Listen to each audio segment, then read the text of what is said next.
Hello there, this is Yogi for day 29 of my video challenge I'm doing in June of 2018, and this is second to last day before I finish my 30 days. I traveled from San Francisco area to my hometown where I grew up.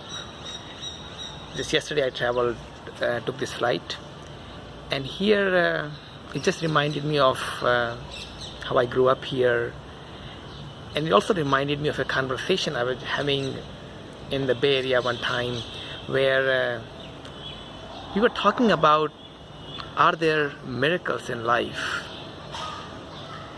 And one friend was talking about how a friend's kid, who is I think 6 or 7 years old, was asking her mom if Harry Potter is real. And then that got us thinking, and that got him, the kid, also thinking about, are there miracles? Like, are these miraculous things really around? And for that, their answer was a simple no, of course not. But it was not that simple an answer for me, I realized. Same thing people say, of course, Christmas and Santa Claus is not real. And that I agree with, it's not real. But are the miracles in life real or not? That is a question. For me, it seems like miracles abound in our life. We might just not recognize them. One miracle that I want to talk about, actually a few miracles I want to talk about that I had in my life, which I consider to be miracles anyway, was like from my personal experience. Where I grew up, we did not have regular electricity, we did not have running water, we did not have sewage system. And now I live in Bay Area. It has all of these things, of course, and much more. A lot more technology that I couldn't even have imagined in my childhood. And most miraculous things, the most miraculous thing that I think I have nowadays is just running hot water. You turn the tap on and the hot water flows out of it. That's just, I feel so grateful for that. And I think it's, for me, it's a miraculous thing, especially for a childhood version of me. It's definitely miraculous. Same thing goes for if I want certain things in life. Like growing up, if I wanted to get basic necessities like a notebook and a pen, I was running out of them, for example. It took about a week or two of for my father to, he would go to the city, get a notebook and pen, and that was just a normal way how things worked.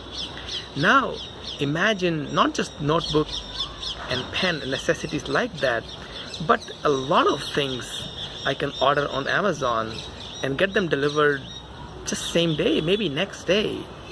That is, I think it's miraculous.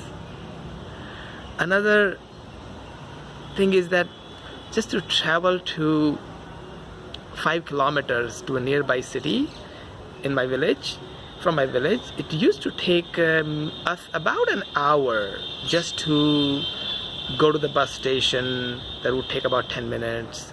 Then wait near the bus station. The bus would come. I don't know, there was no really schedule. Sometimes it will take half an hour, sometimes just 5 minutes, sometimes 45 minutes. And then the bus itself will take about 10 to 15 minutes. So it was an hour ordeal to get to a small town nearby. Now I can run for 3 miles, which is 5 kilometers, in half an hour, less than half an hour. The world has gotten so small. And this is just a very small example, but even the information we have, the technology we have, how fast we can go from one end of the world to the another end of the world, just my childhood version of me just wouldn't even fathom that. Another example I have is one time my dad and I met, we decided to meet at a certain location in Delhi, that we'll meet there at 9 a.m. And I took the bus. I was coming from another part of Delhi, he was coming from a village. And my bus got a tire puncture. And I was on schedule before that, but and then we got stuck in traffic. It's just a lot of things happened that day. And I was about 3.5 hours late.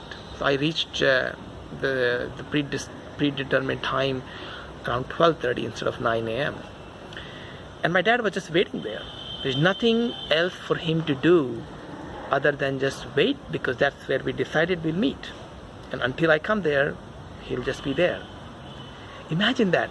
Now we have cell phones, and even like a delay of 3 minutes causes us to be anxious and maybe dial and just what's happening, why aren't you here? And just that kind of calm we had. But now this whole technology is miraculous. At the same time, how much it had changed because of the technology is also, for me, it's just miraculous. And these are just some personal examples what my childhood self would consider miraculous. But even if we consider miracles to be things that are unexplained phenomena, if we define miracles to be that, even then miracles really do abound in our world. Consider a lot of unexplained phenomena in physics.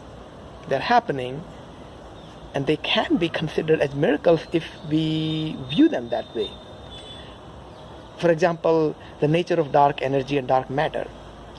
We don't really know if they exist, but we invented them just for the sake so that our theories and calculations work out.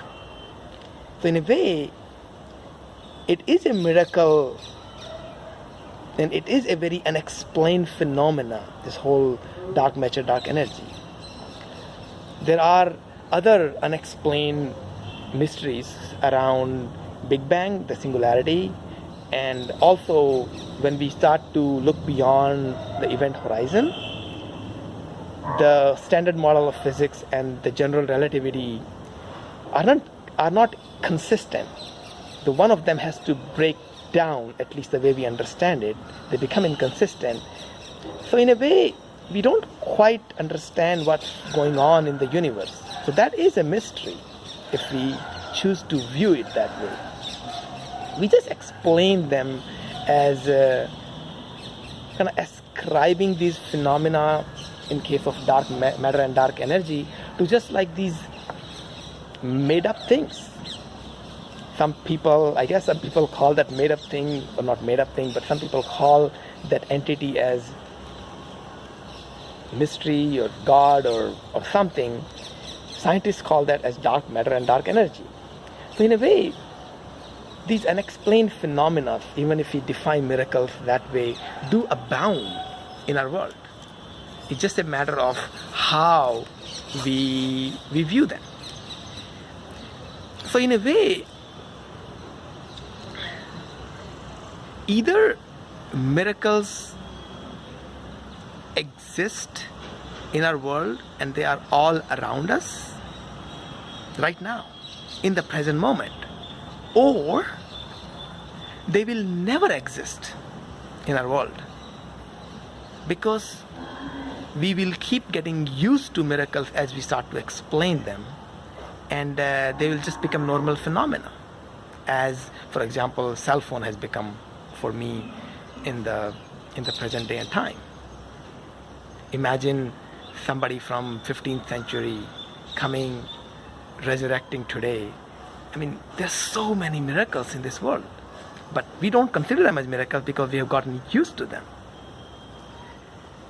So, if the miracle exists or not in the world is not an objective truth to be found out, but it's just a matter of how we view the world, how we ascribe explanation to certain things. If we choose to see miracles in the world, they are all around us. And I feel grateful that I live in a world that is full of miracles. And I'm grateful for that. Thank you. I hope this rambling was somewhat meaningful, but if not, well, I just rambling on my part. Thank you for listening and watching. I will see you later. Bye bye.